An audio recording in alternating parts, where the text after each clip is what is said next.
Miren, por ahí de los años 80 aquí en México había un señor que se fue a estudiar negocios y economía a la Universidad de Harvard en los Estados Unidos. Y ahí en los Estados Unidos le seguían mostrando la misma teoría obsoleta de tierra, trabajo y capital. Y le enseñaron a este señor que si tenía uno o los tres factores, entonces luego ya la hacía.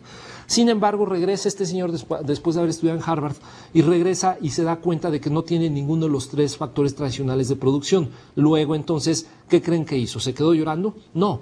Él lo que tenía era la capacidad de entender cómo se movían los mercados. Es decir, lo que él tenía era mucho capital intelectual entendido como conocimientos de un determinado producto, servicio, mercado, etcétera, etcétera. Y entonces él decidió incursionar en un negocio que aquí en México, por lo menos, es muy especializado. El negocio de las golosinas para niños. Entonces este señor visualizó la necesidad de los niños, se dio cuenta de que el niño es muy binario, toma una decisión de sí o no, toma una pastilla o toma un dulce, se lo mete a la boca y si al niño le gusta el dulce, se lo come, si no le gusta, inmediatamente lo tira, de tal manera que el producto tiene que cumplir con unas características muy específicas, a diferencia del adulto que se toma un poco más de tiempo, decide más lento, etcétera, etcétera.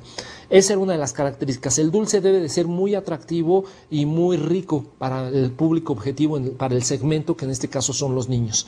Esa era una de las premisas. Otra premisa era: yo tengo que lograr llegar a tiempo real a todas las misceláneas de toda la República Mexicana. A tiempo real me refiero a el día de ayer terminé de producir los dulces, para mañana en la mañana deben de estar todos esos dulces en todas las misceláneas, en todos los puntos de distribución de toda la República Mexicana. Y punto número 3, es muy importante entonces saber combinar al mismo tiempo en un dulce lo que sea agrio, que sea dulce, que sea salado y que sea picoso. Si logro combinar esas 4 cosas en un solo dulce, que es lo que le gusta al niño, precisamente entonces tendré éxito. Sin embargo, acababa de regresar de Harvard y en Harvard le habían dicho que si no tenía esos tradicionales factores no tendría éxito. Sin embargo, confió en su intuición y entonces pensó: ¿qué puedo yo hacer en un momento determinado? Lo que voy a hacer es, no tengo tierra, entendida como las maquinarias, entendida como los almacenes, etcétera, etcétera. Sin embargo, ¿quién sí tiene factores de producción? ¿Quién sí tiene las maquinarias para hacer dulces? Entonces preguntó en diferentes dulcerías grandes, diferentes fábricas de dulces, y se encontró con una fábrica de chocolates, muy grande aquí en México, por cierto, que en un momento dado su línea de producción se detenía en el turno que va los domingos de las 10 de la noche hasta los lunes a las 6 de la mañana. Ahí había 8 horas en la cual la máquina estaba detenida. Lo que hizo este señor fue crear una alianza con esta chocolatera y le dijo: bueno, vamos a echar a andar tu máquina durante esas 8 horas, de tal manera que no tengas que detener tu línea de producción, ganas tú porque la máquina sigue trabajando, gano yo porque obtengo mi producto, el dulce que yo quiero fabricar. Entonces ahí este señor demuestra que en un momento dado no es necesario tener los factores tradicionales de producción, como en este caso serían las maquinarias, sino que lo que se necesita es tener el contacto con la persona que en un momento dado nos puede proveer a nosotros de dichos insumos.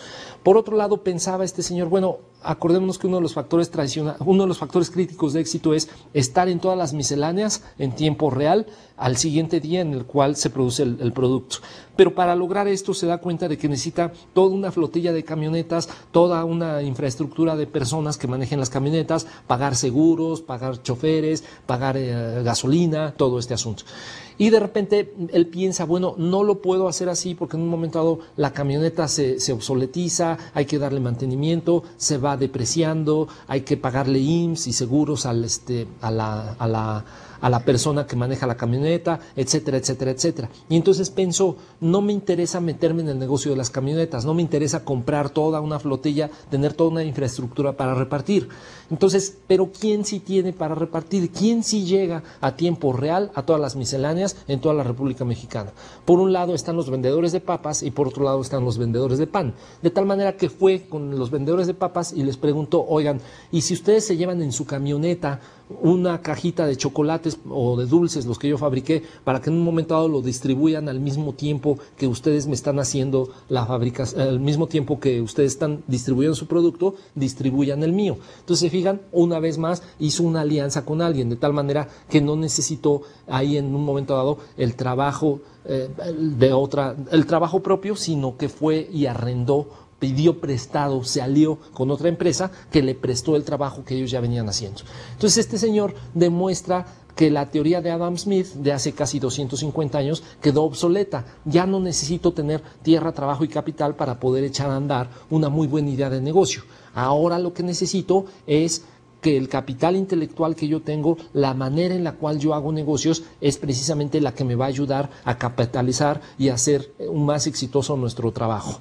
A últimas fechas me enteré de que este señor vendió por muchos millones de dólares su empresa precisamente al hermano mayor que distribuía, lo cual quiere decir que en su caso fue un muy buen negocio. Entonces, este señor echa por tierra el paradigma tradicional y revoluciona las ideas del paradigma de cómo hacer negocios aquí en México.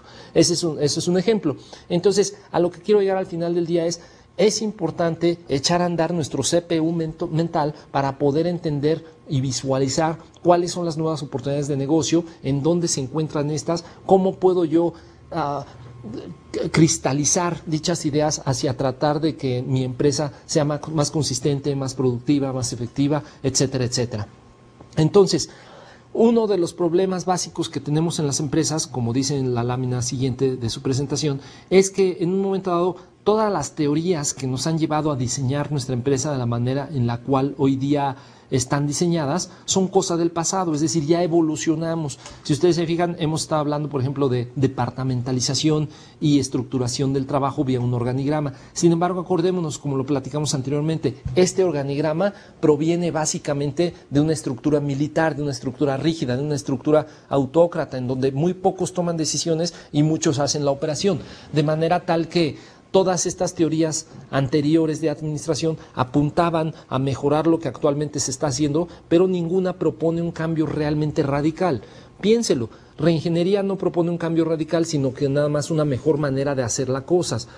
Calidad total tampoco propone cambio radical, sino únicamente ir evolucionando lo que ya venimos haciendo. Desarrollo organizacional, igual, hacer ciertos cambios, sin embargo, en un momento dado no necesariamente interferir en lo que estamos haciendo como razón de ser o misión de la empresa. Entonces lo que necesitamos es en un momento dado una nueva estrategia, una nueva manera, una nueva herramienta que nos permita ser más efectivos. Ahora, toda esta explosión de teorías del pasado, toda esta utilización de teorías, lo que están logrando es crear mayor complejidad y mayor burocracia. Es decir, todas estas teorías nos ayudan a transferir el trabajo de una área hacia la otra tratando de que haya menores costos, mayor calidad, mayor servicio, mayor rapidez, etcétera, etcétera. Sin embargo, estas estrategias basadas en bajar los costos originan en un momento dado mucha lentitud, mucha rigidez. En un momento dado se necesita burocracia entendida como el pegamento que permite aglutinar los esfuerzos de las diferentes áreas para que al final del día se obtenga un producto o servicio valioso. Y entonces la idea es que a mayores controles, mayor rigidez, y a mayor rigidez, mayor lentitud. Y en muchas ocasiones esto es lo que precisamente nos impide lograr que las empresas sean más efectivas, ¿no? Todo esto entonces tiene que ver con las estructuras rígidas que hoy tenemos. De tal manera que el plan básico de hoy en las empresas es una pirámide jerárquica, en la cual, como comentábamos, muy pocas personas toman las decisiones estratégicas y muchas personas hacen la operación. Sin embargo, hoy día esto nos evita o no nos ayuda a que en un momento dado podamos responder de manera más rápida hacia con las necesidades del cliente. Hoy día los clientes lo que necesitamos escuchar de las empresas no es permítame, déjame preguntarle a mi jefe, sino que en un momento dado, hoy día lo que necesitamos las empresas es que el empleado que en ese momento nos está atendiendo, el empleado de primera línea, pueda tomar la decisión de cómo elaborar un determinado producto y o servicio. En su siguiente lámina, ahí viene un ejemplo, viene un pequeño dibujo de algunos problemas que manifiesta una empresa cuando empieza a crecer basadas en el viejo modelo empresarial de una estructura jerárquica piramidal. Uno de estos problemas es que nadie es responsable del proceso completo, como lo pueden ver ahí en su lámina. Ahí está el jefe preguntando quién tuvo la idea y todo el mundo queriendo ponerse la medalla diciendo yo la hice. Al final, en un momento determinado, el jefe les dice es que es muy mala esa idea, y entonces ahora sí todo el mundo empieza a decir era tuya, era tuya, era tuya. Es decir, uno de los grandes problemas que tiene la estructura jerárquica tradicional es que nadie es responsable por completo del proceso, es decir, hay procesos fragmentados y la unión de estos procesos fragmentados al final del día me permite obtener el producto o servicio. Pero cuando llega el cliente y habla por teléfono a la empresa y alguien le contesta, le dice, es que esa no es mi responsabilidad, lo voy a transferir con la persona que hizo dicho proceso. Yo como cliente no quiero ver eso, yo lo que quiero es que la persona que me contestó el teléfono, esa persona me dé integralmente la solución a mi problema. Otros de los problemas que presenta esta jerarquía es que hay falta de comunicación. En muchas ocasiones los departamentos no se comunican entre sí y hay luchas de poder, hay corrupción y todo esto debido a la estructura jerárquica. Sobre todo falta mucha libertad. Las personas no se pueden expresar de manera contundente porque en un momento determinado esta jerarquía, esta estructura nos impide irnos comunicando de la manera en que mejor podríamos hacer las cosas. Y como comentábamos, las estructuras aquí son muy piramidales. En un momento dado se parecen mucho a la milicia y se parecen al ejército. Sin embargo, acordémonos, en aquella milicia y en aquel ejército no hay libertad de expresión. Y lo que necesitamos hoy día dentro de nuestras empresas es precisamente esa libertad de expresión. Miren, entonces todas estas deficiencias que presenta el modelo tradicional de empresa, al final del día la pagan los clientes. Es decir, en un momento determinado el hecho de estar estructurados así como estamos hoy día es lo que nos impide lograr objetivos. Y esto lo paga el cliente, lo paga al momento en el cual en un momento dado le digo que regrese después, que no lo puedo atender, que tiene que pagar por el mismo producto o servicio 2 veces, etcétera, etcétera, etcétera. Entonces, la pregunta aquí que surge es, ¿podrá nuestra empresa tradicional, tal como la estamos administrando hoy día, tal como estamos haciendo las cosas hoy día, podrá esta empresa con esa estructura, con ese paradigma de trabajo, podrá sobrevivir los embates del futuro? No del futuro, el futuro ya es el día de hoy, de tal manera que en un momento dado podremos sobrevivir, podremos seguir compitiendo. Eso es un poquito la pregunta que habría que respondernos, ¿no? Hoy día, como comentábamos, los clientes lo que necesitan es que el empleado de primera línea sea la persona que le dé la solución total y no que en un momento dado le diga al cliente, permítame, voy a preguntarle a mi jefe qué puedo hacer o qué no puedo hacer. Es decir, que cada empleado esté facultado precisamente para poder lograr los objetivos de trabajo que nos hemos nosotros planteado. En este asunto del facultamiento, para lograrlo, como lo dice en la lámina que ahora se está proyectando en sus pantallas, para lograr esto necesitamos cambiar, necesitamos evolucionar, necesitamos una nueva manera de entender el negocio, de hacer las cosas, de dirigir los esfuerzos de la organización. Los gerentes y los empleados ahora se van a reunir y juntos van a tomar las decisiones de cuáles son los problemas prioritarios, qué es lo que hay que hacer, qué es la más importante a resolver, etcétera, etcétera, etcétera.